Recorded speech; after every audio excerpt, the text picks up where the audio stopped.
आध्यात्मिक परिवेश में आपका स्वागत है। आज मैं पुनः आपके बीच में श्रीमद् भागवत गीता की कुछ महत्वपूर्ण पंक्तियों के साथ उपस्थित हूँ। तो आइए सुनते हैं। श्री भगवान कहते हैं, हे अर्जुन, नियत कर्म का त्याग करना उचित नहीं है। उसका मोहवश त्याग करना तामसिक कहा गया है। जो मनुष्य कर्म को दुख समझकर शारीरिक कष्ट के भय से उसे त्याग देता है, वह पुरुष राजसिक त्याग करके भी त्याग के फल को प्राप्त नहीं करता। हे अर्जुन, नियत कर्म करना ही कर्तव्य है। ऐसा समझकर जो कर्म आसक्ति और फल को त्याग करके किया जाता है, वही सात्विक त्याग माना गया है। जो पुरुष अशुभ कर्म से द्वेष नहीं करता और शुभ कर्म में आसक्त नहीं होता, वह सद्गुण से युक्त पुरुष संशय रहित ज्ञानी और त्यागी है। क्योंकि देहधारी मनुष्य के द्वारा पूर्ण रूप से कर्मों का त्याग करना संभव नहीं है, इसलिए जो कर्मफल का त्यागी है, वास्तव में वही त्यागी है, ऐसा कहा जाता है। कर्मफल का त्याग न करने वाली मनुष्य को इष्ट, अनिष्ट या मिश्रित ये 3 प्रकार का कर्मफल मरने के बाद मिलता है, जो कि कर्मफल का त्याग करने वाले प्राणियों को कभी नहीं मिलता। हे अर्जुन, सभी कर्म की सिद्धि के लिए ये 5 कारण साक्ष्य सिद्धांत में कहे गए हैं, जिनको तुम मुझसे अच्छी तरह समझ।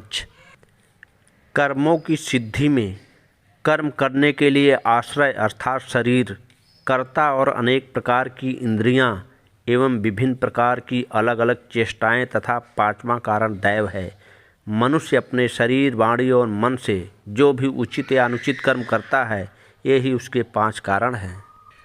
अशुद्ध बुद्धि होने के कारण जो पुरुष केवल शुद्ध आत्मा को ही कर्ता समझता है, ऐसा मलिन बुद्धि वाला ज्ञानी पुरुष सत्य को नहीं देखता है। जिस पुरुष में अहंकार का भाव नहीं है और बुद्धि किसी गुण दोष से लिप्त नहीं है, वह पुरुष इन सभी प्राणियों को मारकर भी वास्तव में न मारता है और न पाप से बधता है। ज्ञान, ज्ञेय और ज्ञाता ये 3 कर्म के प्रेरक हैं और कारण, कर्म और कर्ता ये 3 प्रकार के कर्म संग्रह हैं। गुण संख्या शास्त्र में गुणों के भेद के अनुसार ज्ञान, कर्म तथा कर्ता के 3 भेद कहे गए हैं। इन्हें भी तुम मुझसे यथार्थ में सुनो। जिस ज्ञान से सभी अलग अलग प्राणियों में एक अविनाशी परमात्मा को देखा जा सकता है, उस ज्ञान को तुम सात्विक ज्ञान समझो। जिस ज्ञान से मनुष्य सभी प्राणियों में अलग अलग भावों को अलग अलग जानता है, उस ज्ञान को तुम राजसिक जानो। जिस ज्ञान से मनुष्य एक ही कर्म रूपी शरीर में आसक्त हो जाता है तथा जो युक्ति रहित, वास्तविक ज्ञान से रहित और तुच्छ है, उसे तामसिक कहा गया है। जो कर्म शास्त्र विधि से नियत और कर्तापन के अभिमान से रहित है तथा फल को न चाहने वाले मनुष्य के द्वारा बिना किसी राग द्वेष के किया गया है, वह कर्म सात्विक कहा गया है। परंतु जो कर्म भोगों को चाहने वाले मनुष्य अथवा अहंकार युक्त पुरुष द्वारा परिश्रम पूर्वक किया जाता है, वह राजसिक कहा गया है। जो कर्म परिणाम, हानि, हिंसा और सामर्थ्य का विचार न करके केवल मोहवश आरंभ किया जाता है, वह कर्म तामसिक कहलाता है। जो कर्ता आसक्ति रहित, झूठे अहंकार से रहित, धैर्य उत्साह से पूर्ण, सिद्धि और असिद्धि में निर्विकार है, वह सात्विक कहा जाता है। जो कर्ता आसक्ति युक्त, कर्मफल की इच्छा वाला, लोभी, हिंसा के स्वभाव वाला, अशुद्ध और हर्ष शोक से ग्रस्त है, वह राजसिक कहा गया है। जो कर्ता कर्तव्य के प्रति असावधान, असभ्य, घमंडी, कपटी, उपकार के बदले विघ्न डालने वाला, आलसी, दुखी और आज का काम कल पर टालने वाला है, उसे तुम तामसिक समझ। हे धनंजय, अब तू 3 प्रकार के गुणों के अनुसार बुद्धि और धृति के भेद को मुझसे अलग अलग रूप में सुन। जो बुद्धि प्रवृत्ति और निवृत्ति को, कर्तव्य और अकर्तव्य को, भय और अभय को तथा बंधन और मोक्ष को जानती है, वह बुद्धि सात्विक है।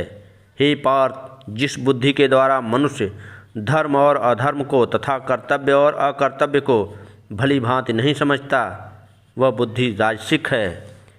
जो बुद्धि तमोगुण से घिरी हुई है और संपूर्ण चीज़ों को विपरीत मान लेती है, वह तामसिक बुद्धि है। हे पार्थ, जिस अभिविचारणी धारणा शक्ति से योग द्वारा मनुष्य मन, प्राण और इंद्रियों की क्रियाओं को धारण करता है, वह धृति सात्विकी है।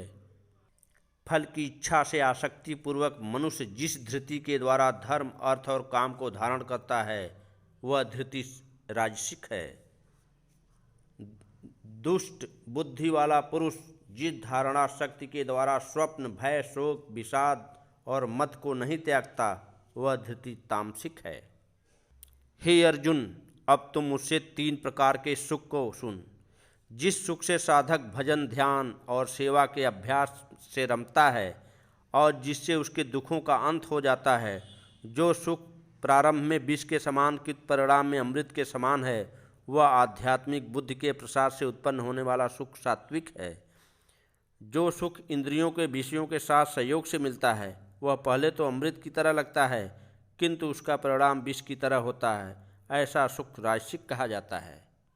जो सुख प्रारंभ में और अंत में आत्मा को मोहित करने वाला होता है, वह निद्रा, आलस्य और प्रमाद से उत्पन्न हुआ सुख तामसिक कहा जाता है। पृथ्वी में या स्वर्ग में अथवा देवताओं में तथा इसके अतिरिक्त कहीं भी ऐसी कोई वस्तु नहीं है जो प्रकृति से उत्पन्न इन तीनों गुणों से मुक्त हो। हे अर्जुन, जिसकी बुद्धि सब जगह आसक्ति रहित है, जिसने अपने शरीर को वश में कर रखा है तथा जिसकी कोई लालसा नहीं है, वह मनुष्य संन्यास योग के द्वारा नए कर्म सिद्धि को प्राप्त होता है। ओम श्री परमात्मने नमः। ओम श्री परमात्मने नमः। ओम श्री परमात्मने नमः।